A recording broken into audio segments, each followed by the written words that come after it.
各位弟兄姊妹平安，我哋已經嚟到《使徒行傳》嘅第5課啦，就講到保羅第2次嘅宣教行程。今次呢，佢就去咗特比同埋一個地方叫做路斯德。點不知就喺路斯德呢個城市，佢就遇到一個年青嘅信徒。原來路斯德同埋以哥念兩個地方嘅信徒都好稱讚佢嘅。呢個年青人係邊個呢？就保羅屬靈嘅真兒子提摩太啦。所以喺呢個時候，保羅就認識咗提摩太，開始栽培佢，讓提摩太成為佢嘅近身嘅學生。所以後來我哋就見到保羅將好多嘅工作都交咗俾提摩太，同埋喺保羅書信裏邊有2卷書係寫俾提摩太嘅，就提摩太前書同埋提摩太後書。保羅好公開講，呢個係我屬靈嘅真兒子，佢好 proud of 佢成為呢個年青人屬靈嘅父親，好似一個 mentor， 一個爸爸咁樣啊。我哋話契爺啊，好錫佢，好關心佢，好睇住佢，好教佢。於是提摩太就成為教會裏邊一批嘅生力軍啦。咁結果原來佢哋就開始喺嗰個地方嚟到去傳揚福音。喺第5節嗰度又落咗一句嘅評語，佢話眾教會信徒嘅人數就係越發堅固，人數係天天增加。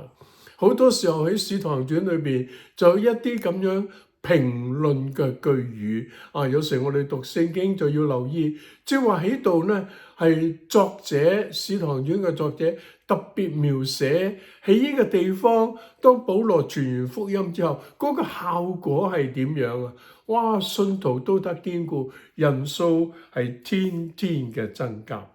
跟住聖靈就禁止佢哋喺亞西亞，即係 Asia 亞洲嗰度傳道，就要佢哋去歐洲傳道。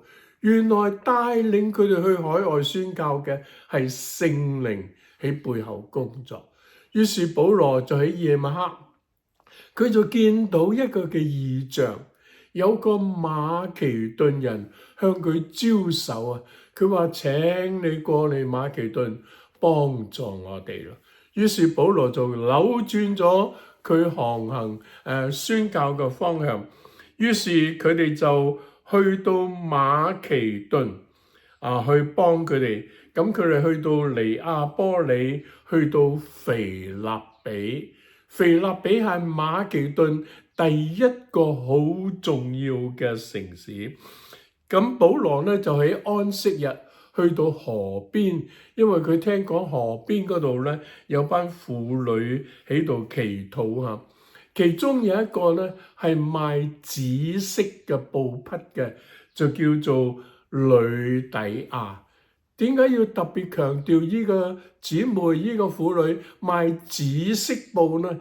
因為紫色布係好名貴嘅，因為好難先至揾到啲可以染紫色嗰啲嘅咁嘅物料，所以嗰種布係特別名貴貴重嘅。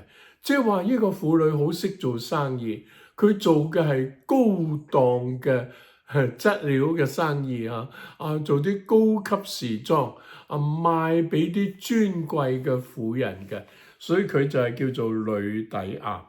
咁呂底亞可能比較有錢，所以佢就邀請保羅，佢話保羅你嚟我屋企住啦，我招呼你。於是保羅就開始住喺呂底亞嘅屋企。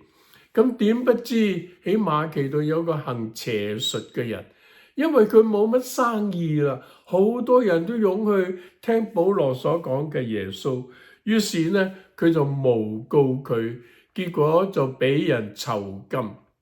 點不知半夜保羅同西拉喺監獄裏邊禱告，唱詩讚美神，結果就地帶搖動啊，監獄嘅根基都動盪啊。於是監門打開，哇！個獄卒一睇弊傢伙啦，今次啲監犯全部走晒，佢就拎起把刀想自殺。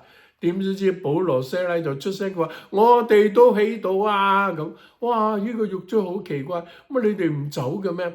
咁於是佢就問佢哋，保羅就向佢介紹耶穌。於是呢個獄卒就邀請保羅去佢屋企接待佢，俾嘢佢食，幫佢洗傷口。然後獄卒嘅全家都信咗耶穌。保羅仲為佢哋施浸啊！所以呢個係一個好美嘅故事。我哋時時都要為主作見證，主會用神蹟奇事隨住我哋。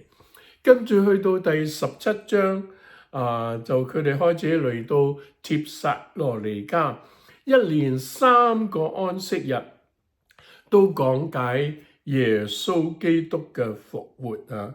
呢個呢就係佢哋好強調耶穌係死喺十字架上為我哋釘死，擔當我哋嘅罪，但係佢亦都係從死裏邊復活。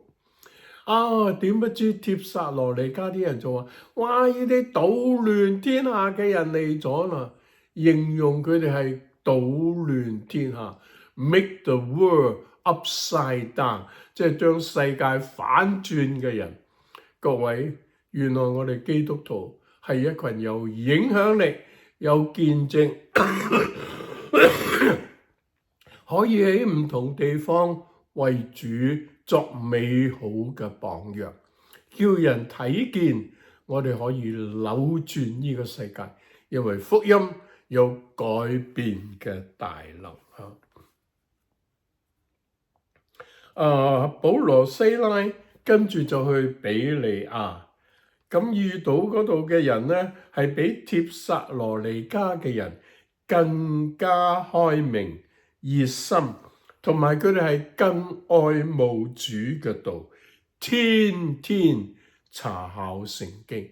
所以呢度俾我哋一個好重要嘅提醒，必須要天天查考聖經。我哋得力嘅來源在熟悉神嘅說話，神嘅說話喺我哋嘅裏頭能夠產生力量，堅固我哋，幫助我哋，而且俾我哋有一啲原則，喺今日末世呢個咁動盪嘅時代，我哋點樣靠主站立得穩固。結果最後保羅就去咗雅典，哇，一個首都保羅就喺雅典住咗幾日。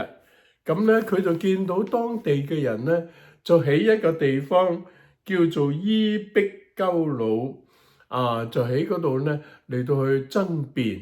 原來有伊壁鳩魯同埋斯多亞2個學派嘅哲學家喺嗰度爭辯啊。咁佢哋嗰度有個壇寫住未識之神，即係佢哋拜一個神，佢連呢個神都唔識。都唔知佢哋叫咩名，就寫住我唔識你㗎神，我嚟拜你，咁都有嘅。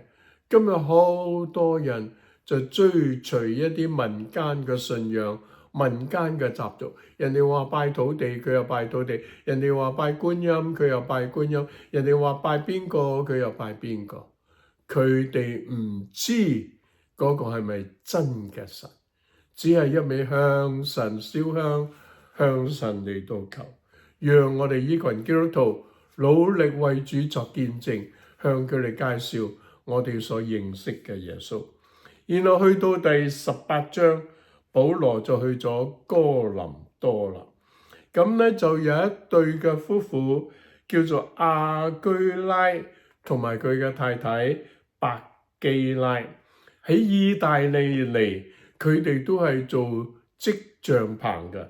所以同保羅係同行，咁於是佢哋就喺哥林多住咗1年半。保羅喺哥林多留嘅時間係比較長，留咗1年半咁多。保羅經過以弗所，去到凱撒利亞，咁然後咧就去到加拉太，再去到弗呂家。而亞波羅另外有一個人，亦都嚟到以弗所，結果佢哋有機會喺以弗所見面。呢個亞波羅好有口才，但可惜佢對真理唔係好認識，於是百基拉同埋亞居拉呢對夫婦就幫助亞波羅更深認識主嘅道。我哋好感恩呢一對嘅夫婦成為保羅一個好好嘅拍檔。佢哋喺神嘅道理上面有好深嘅根基，所以佢哋協助可以去栽培、去訓練一啲幼嫩啲嘅信徒。今日喺教會裏邊都需要一啲喺屬靈上邊有成熟、有好嘅聖經根基嘅人，成為主學嘅老師、團契嘅導師，成為教會嘅領袖，幫助教會好好栽培下一代，栽培新嘅信徒。所以使徒行傳16、17、18呢3章就講到保羅第2次嘅宣教行程，讓我哋從保羅身上可以學到好多屬靈嘅功課。佢點樣為主忠心，點樣去將福音延續落去，然後佢又培養一啲可以教導嘅學生，好似提摩太，然後又有一對嘅夫婦百基拉、亞居拉同佢同工。以後保羅喺好多書信裏邊問安嘅時候，都問候呢對夫婦嘅安。所以求主保守我哋，讓我哋真係喺我哋每日嘅生活嘅裏邊，我哋都時時為主作見證。願主祝福你，使用你成為美好嘅見證人，帶領多人歸主。